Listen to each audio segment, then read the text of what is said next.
Ghana Must Work series. Today, I'm in, as you know, on the hot seat, but today I'm on a different journey. I've come to Korle-Bu teaching hospital, the biggest hospital, I believe, in Ghana, and we are in the, what's this department? Pediatric oncology or childhood cancer units. You know the medical words. I don't know why the words are always heavy. So you say it, and then you heard what she said. So we are the childhood cancer center. Okay. So you are Dr. Tina Shandorf. And you are Enyo Asibosompra. Enyo Asibosompra, and you are the Deputy Chief Nursing Officer. Deputy Chief Nursing Officer. Yes. So we're just going to give them the privilege to tell us what the department does and what the challenges are, what can be done, and any misconception about this childhood sickness that needs clarification.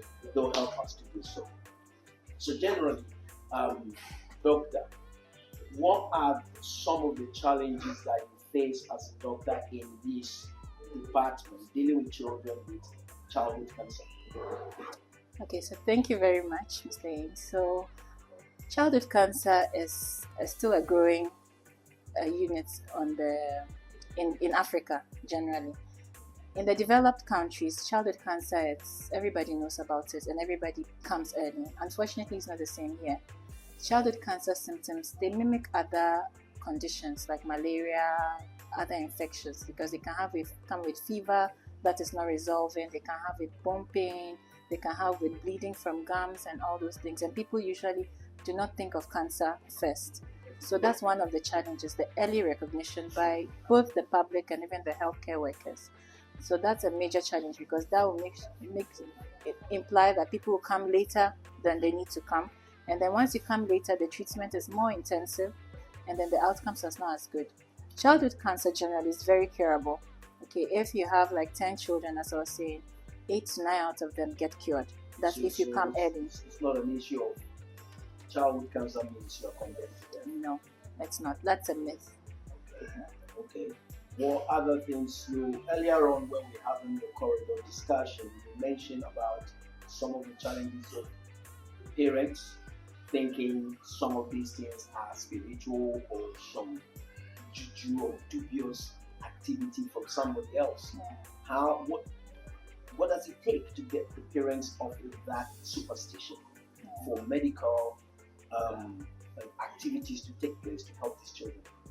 Yes, so that misconception is unfortunately in majority of patients. Okay, number one, the educational level of majority of the population it's a bit low, so some may not even understand what is going on to their child and may attribute it to spiritual issues. So most of the time we counsel a lot. We counsel at the beginning, we counsel in the middle, we counsel at the end. To start the chemotherapy, you need to let them understand what's happening to their child. So we actually go through everything, the labs and everything, and explain in basic terms.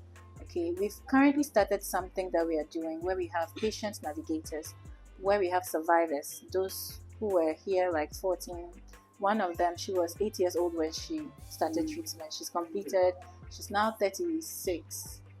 36. One is 36, one is 28 or something. So they come and then they show their pictures so that they encourage the parents that this is not a death sentence, it's curable.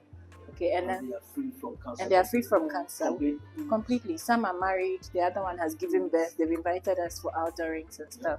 So it's sometimes you need to see it. When you say it, they don't get it. So we let the survivors themselves say their story. And the parents of the children also come and say their story. They talk about their journey to explain to them that, yes, I also thought it was spiritual initially. But when I finished the treatment, I now have my child and my child is here in front of you. So that is what makes a difference. But it takes a lot of time. Some say, or it is believed out there, that the drastic change in our food is a contributing factor to this. What do you have to say to that? So I wouldn't completely ignore that fact. There have been studies that have shown that increased heavy metals, chemicals used in mining. In processed foods. Yep, processed foods and certain chemicals in mining or insecticides and fertilizers and stuff can predispose to certain types of cancers like the leukemias. Okay, so there have been studies there. So I wouldn't totally condemn it because it is possible that unfortunately we are not doing our research.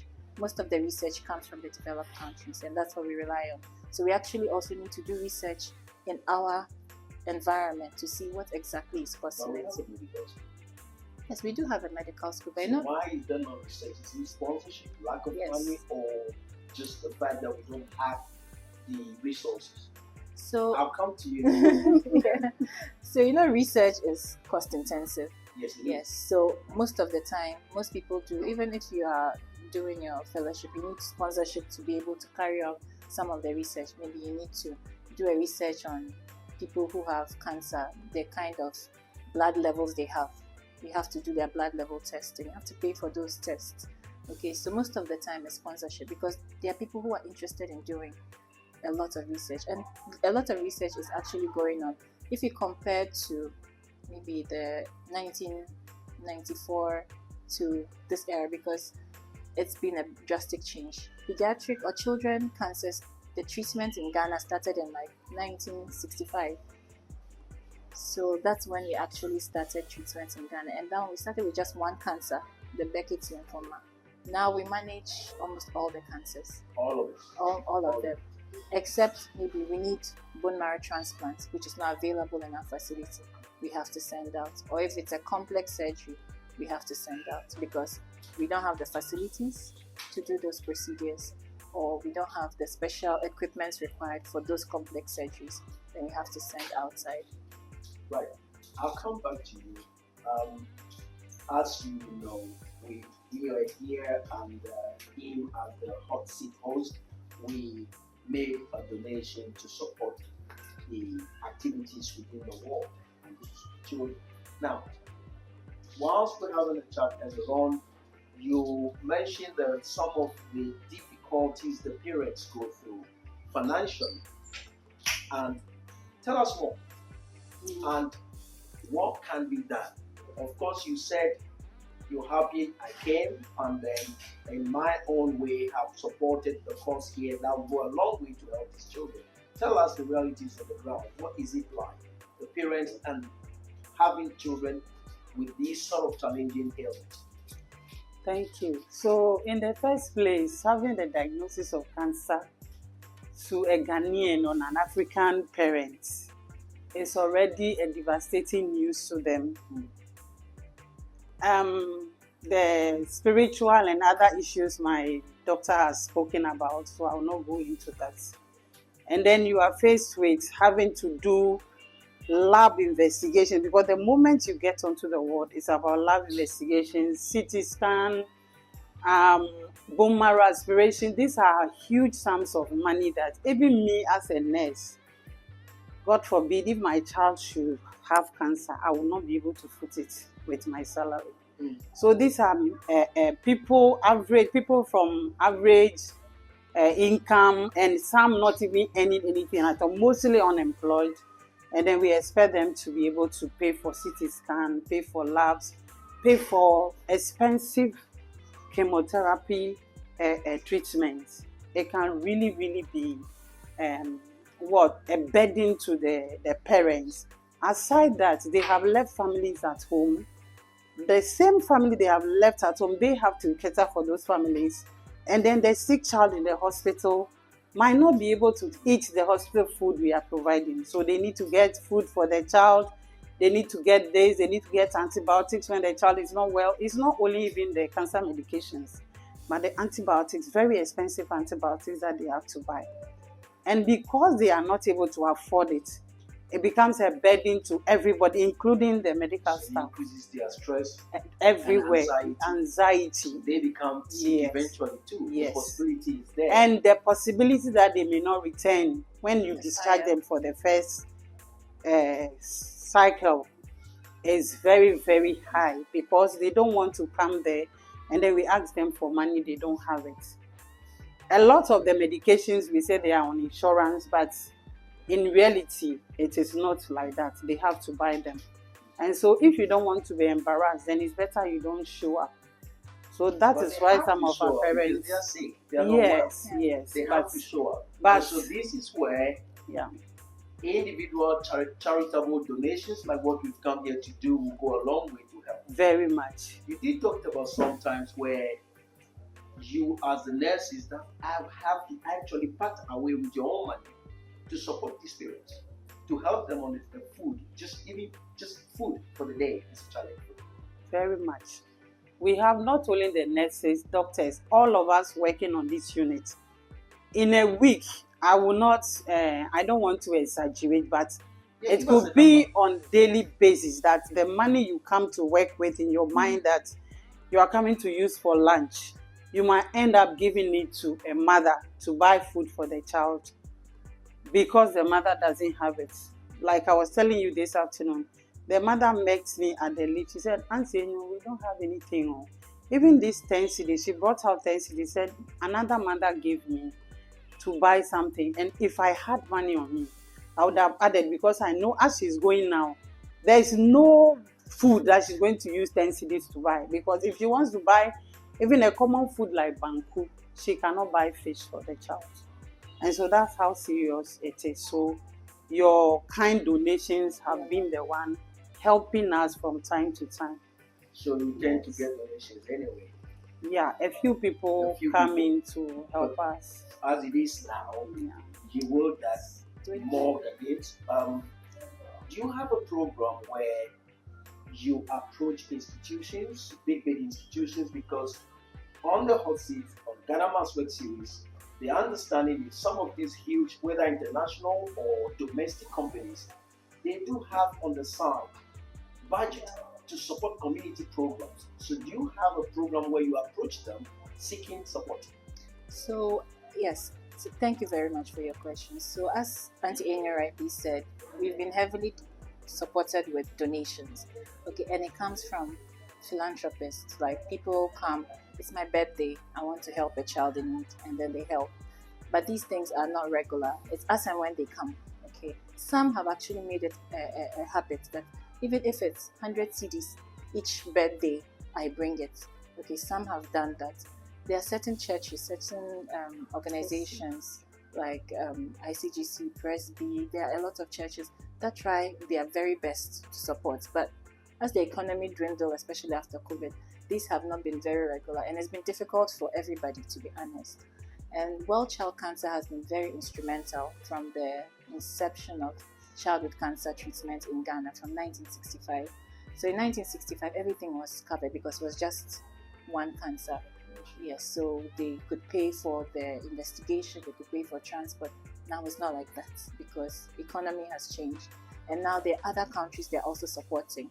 Now Nigeria is coming on, but currently it's only Ghana that is the treating children with cancer in sub-Saharan Africa. So we have children. So we have patients from Yes. outside Ghana. Yes, so even when you go to, Yes. we actually have patients from Sierra Leone, from Liberia, some from Nigeria. So we have patients from other neighboring countries. Yes, so it's also quite difficult because they also don't have that amount of money, and they come thinking that they could get things a bit cheaper, but it's still very expensive for them. So World Child Cancer has been instrumental. Initially, they also used to support with transport for the patients. It used to, because we needed them to come, and most of the time they don't have money to even feed before they even come. So sometimes we actually used to give them money for transport to come. Okay, at a point in time, parents didn't have money to eat, so they were even using the money for transport to rather feed their children. And you can't really fault them for that. So it's been difficult, and with the current economy, things have dwindled. It wasn't as it used to be before. Right.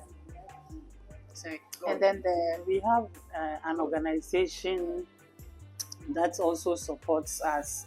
In fact, they have been our backbone, Lifeline for Childhood Cancer. Lifeline For childhood cancer, that people could actually put money into, and it will come directly to So, the children. as you can hear, if you're a Ghanaian, both in Ghana and abroad, and you want to help the cancer unit within Korle-Bu Teaching Hospital, If you don't want to do it directly as a person showing up, then you can go to Lifeline for childhood cancer. Lifeline for childhood cancer, and your donation is guaranteed to arrive for the support. Yes. Now, with your experiences, both as the matron or the head nurse here, on a personal level and as a medical practitioner, what do you want to say to Ghanaians and international out there to make this department a sustainable one? What do you want to say to them? Okay, so thank you very much. Childhood cancer is highly curable. The cost of treatment is so much that ordinary Ghanaians cannot afford to treat. And so we want individuals, philanthropists, organizations to come in to help us to be able to give care to these children so that they can build a future for us. Children are the future. And so, like we said, childhood cancer is highly curable, but we need money to treat. So we want people to support us, to come in to help us. Put money into Lifeline for childhood cancer account, and you can be sure that the money will be used for the children with cancer. Thank you very much. And before I come to you again, they have what they call the hostel, where parents or children that are now recovering, who are not on the wards, they are housed within the hospital with their parents and also have to be fed.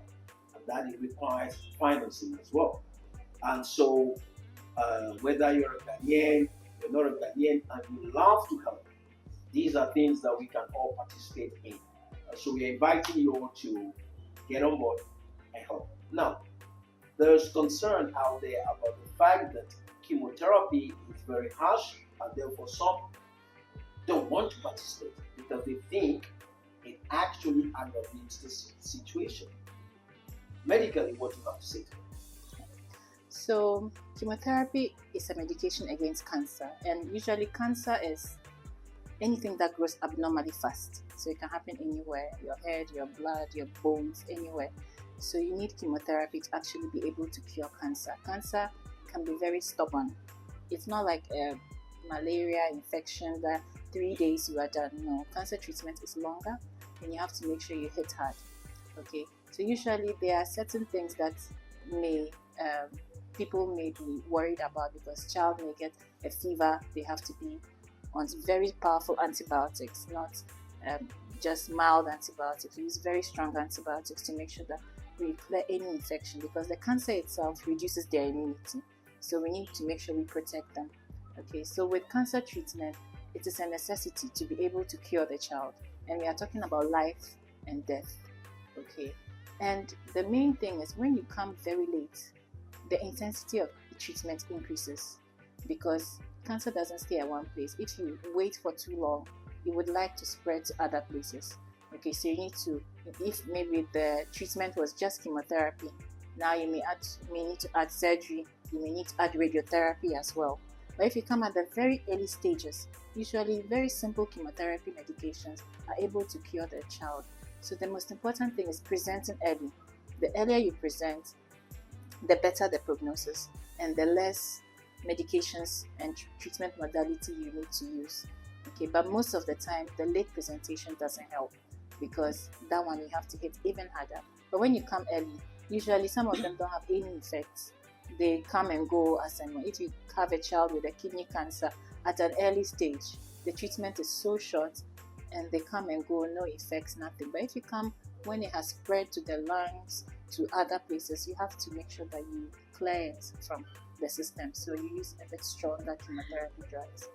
When they say it's painful, is it painful? No, chemotherapy is not painful, but the chemotherapy medications are usually given through veins. Yes. So usually we do a line, Yeah. and then we give the chemotherapy. But chemotherapy is not So painful. the treatment itself is not painful. It's not painful. It's only when you're trying to You try access to prick the veins. the veins. So that's what it's painful. Yes, and you So know it's not true when people say it's No. painful, it's going to make you feel sick and nausea and all those things. Yes. So sometimes with some of the chemotherapy drugs, you will feel nauseous. Like when a pregnant woman, the way a pregnant woman feels, there are certain foods you would not like. So we try and explain to parents that at this time you really need to pay attention to the child and not think the child is just being a difficult child, because their appetite does change. Some would prefer less spices, some would prefer less bland food, so you need to just listen to the child and give them what they want. But sometimes what they demand for may not be affordable to the parents. Yes, but chemotherapy is not painful. The side effects, before we start, we actually sit down and talk about the side effects. For nausea, we give every child medications to dampen the nose. Yes, an antidote, so that, because we can't tell who. Some children do not get nausea, do not vomit. Some may, but we cannot tell by looking at the face. So every child is covered on that. Okay, sometimes you may need transfusions. Sometimes you may need antibiotics. Okay, and treatment of cancer is usually long. Minimum maybe 6 months. 6 months. Yes, and maximum maybe 3 years. But you're not going to stay in the hospital for the 6 months or 3 months. So once we start the treatment, we see how you respond. Once we discharge, we give you appointments to go and come to the daycare down there where they receive their treatment and go home. But that is when the abandonment starts, especially when the child looks relatively well and there's no money. And when they abandon, it really hurts us a lot, because a curable cancer may become uncurable because you have gone and given too much time for the cancer to act. So that is a major problem for us right now.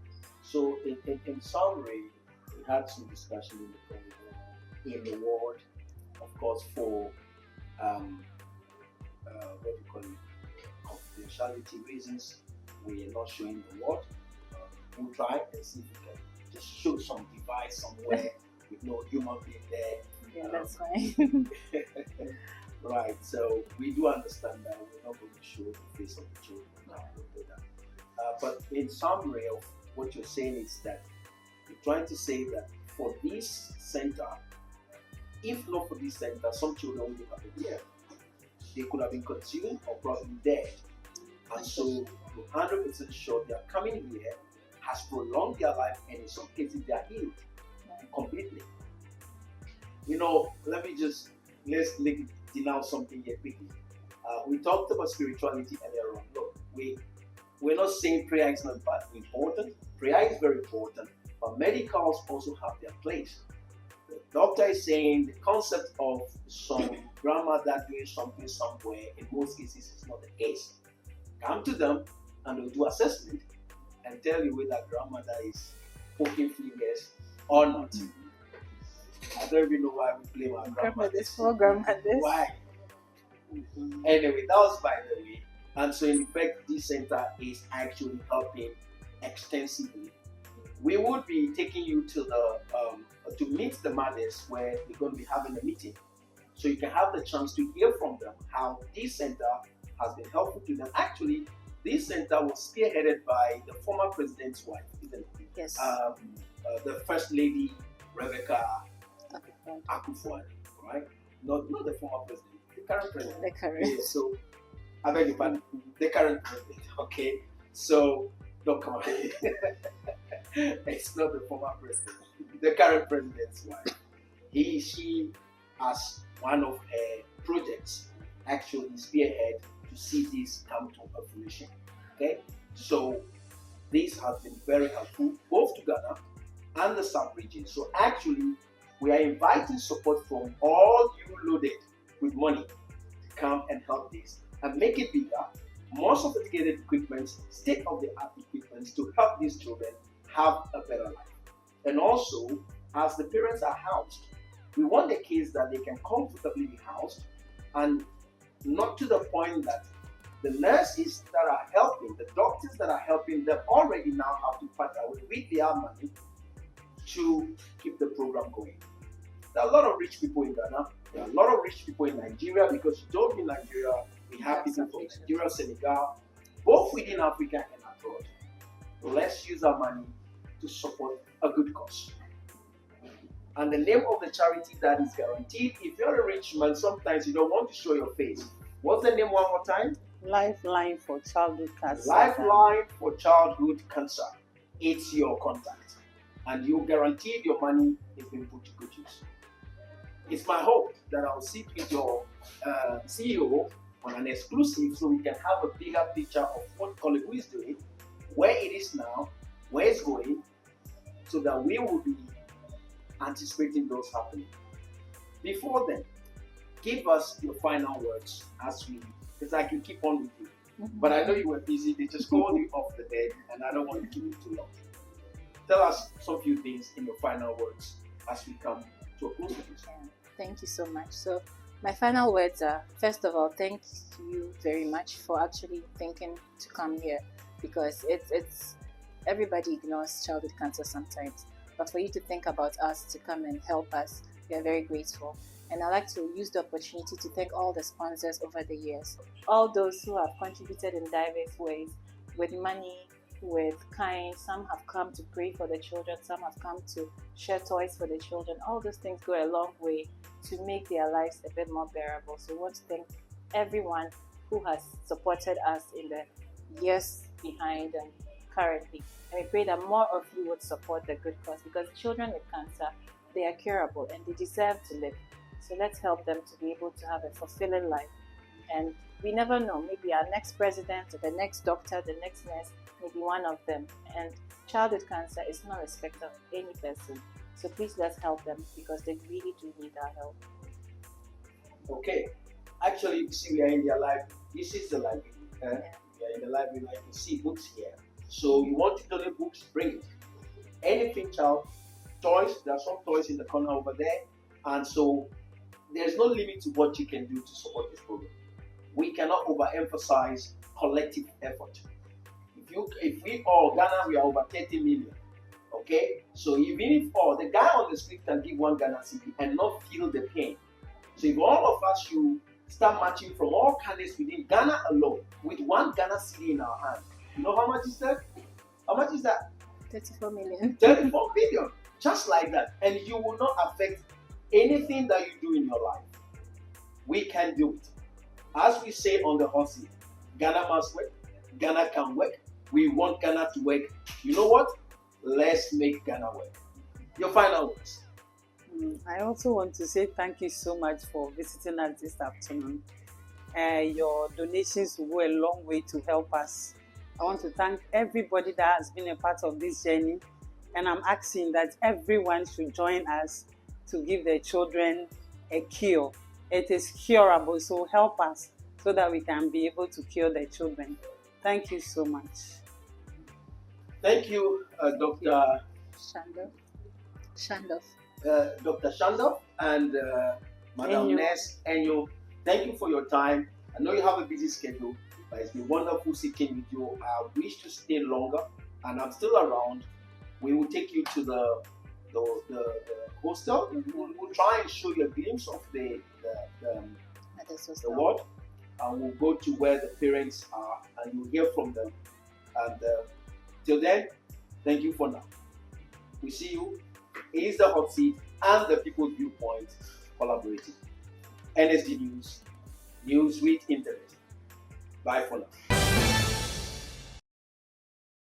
This is the Child Health Department, the existing one, but because the numbers are increasing, that is the extension going on, which my understanding is that some groups and individual institutions that are supporting it. And as you said in some of our conversation that you may have heard already, there's a need for support. That is to help the children have a more comfortable unit for privacy whilst they are onward till their recovery. All right, so this is NSG News, news with integrity. And as you know, we say Ghana must work. Today I have the main man himself right here with me. In fact, he's done something unique, but we want to find out what really called for this. So in the person of the host of the hot seat on NSG and Liquid, welcome to NSG News. Thank you. What really brought this whole idea of you donating to the children's blog, especially the cancer units? As an individual, my understanding is leadership by example. Of course, I sit on the hot seat. where I run a schedule called Ghana Must Work series, where sometimes I'm critical with some of the events, and sometimes I recommend by addressing issues. So I thought the best way is to show the way. Of course, it's understandably others have done so, but as a media person hosting a program and saying these things, the best I can do is to also make my difference. As the program is Ghana Must Work, and we say Ghana can work, and we must make Ghana work. So that way is not excluding me, hence my presence here today. So after touring the department, the blog, what did you really deduce from this whole facility?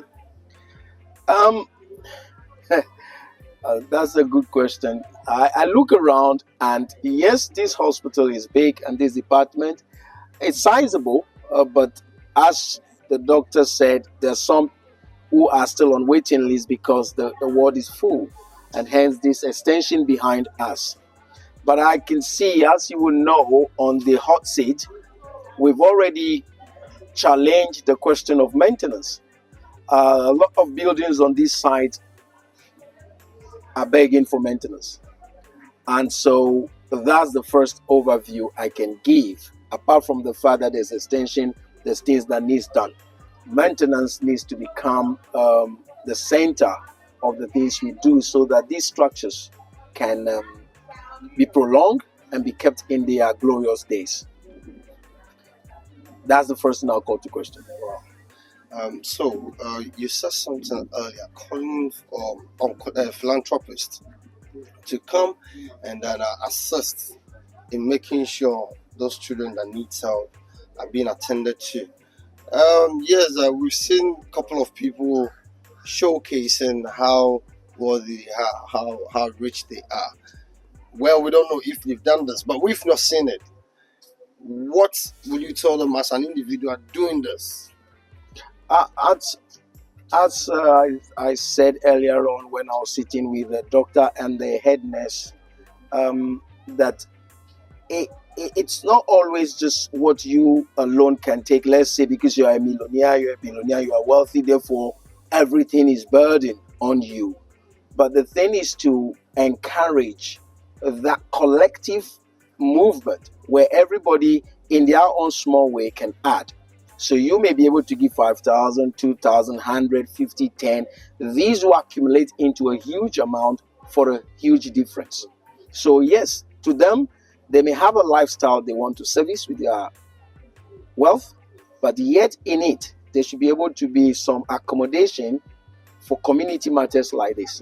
And therefore, if you ask me, my challenge to them is to say that yes, we should be more visible within our community with what we have, because it's a privilege. If you're rich, you could be poor too. So in all these donations and support, we tend to give to those, by whatever reason, cannot be what we are. Okay. Yeah, so you've given quite a good amount of money. Trust me, that money will go a long way so far as this facility is concerned. What is the future like with you, with your media house, and the connection now created between the facility or the department? Yes, we've now established communication. We are in touch through the public relations department. So yes, we are also going our way, and we'll try and do our homework, because there are institutions apart from individuals who, as I've said earlier, have budget set aside for community support. It's our job to approach them and to ask there's a need somewhere. The plan is to now begin to attempt to reach out to institutions that may have such budget for community support, so we can direct them to these various projects. Okay, all right. I think I wouldn't take much of your time. There's more to do. We need to still talk around. So on behalf of the news team, I say thank you for this very wonderful work you've done. It's hardly to see media houses do what you just came to do, or in the name of supporting the little ones who are suffering from such sicknesses. Yes, this is, we said NSG News, the news with integrity, and it's the media house of the people, by the people, for the people. So we can only but be involved in community matters, and that's what it is all about. It's not for show, but it is to say we can also make these differences, small or big. Be it a media house, be it a company, and see an individual, there's always something you can do. And it's not everything that is a government problem. Government facilitates the policies, the regulations, the laws, but when we drill down to the bottom, when it trickles down to the last guy on the street, then it becomes you brightening your corner where you are. Okay. All right. Thank you very much. In fact, this is a very amazing one. In those hard times where you find an individual giving such a good amount to a facility just to make sure the less privileged ones who still have their awards here are being, taken care of. Thank you for this very work. It's my pleasure. God bless. Bless you too.